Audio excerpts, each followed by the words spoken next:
Hello friends, in this video we will know the statement and proof of the converse of the basic proportionality theorem. Before starting this, let us once recapitulate what was or is the statement of a basic proportionality theorem.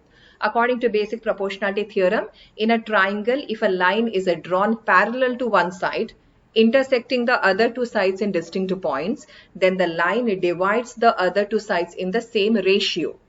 Converse will be just the reverse of the statement that I said just now. That means in a triangle, if a line divides any two sides in the same ratio, then the line is a parallel to third side.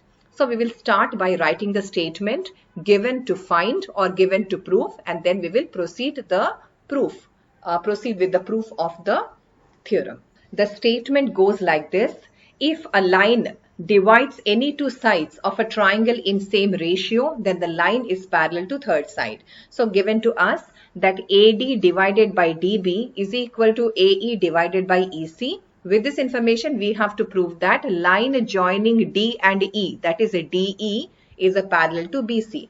We will prove this by applying or by using the method of contradiction. So by the method of contradiction, we will assume that the line DE, which is supposed to be parallel to BC, is not parallel to BC. There is some other line from D that is parallel to BC. So by method of contradiction, let DE is not parallel to BC, but another line from D, that is line DF, is a parallel to BC. This is our assumption.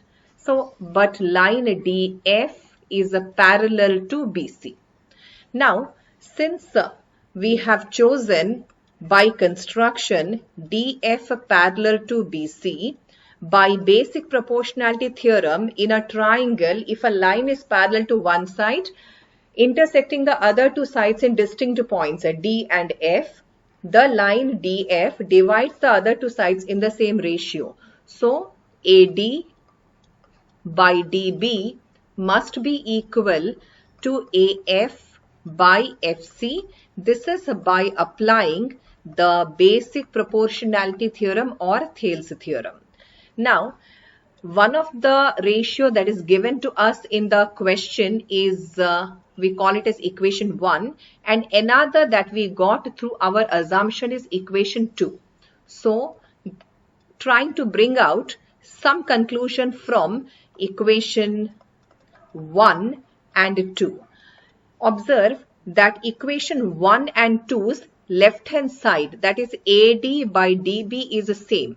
So for any two equations, if one side is equal, here LHS is equal, so RHS must be equal. So now equating the RHS. So from equation 1 and 2, we get that AE by EC is equal to AF by FC. Now for simplification process, do a common operation both the sides. And the common operation is we are adding 1, number 1, not equation 1, adding 1 to both sides. By adding 1 to both sides, we will get AE by EC plus 1, right side AF by FC plus 1. And now we will take LCM of LHS and RHS. Ultimately, we will have in the numerator AE plus EC by EC.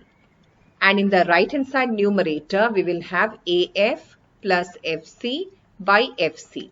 Now, observe the diagram.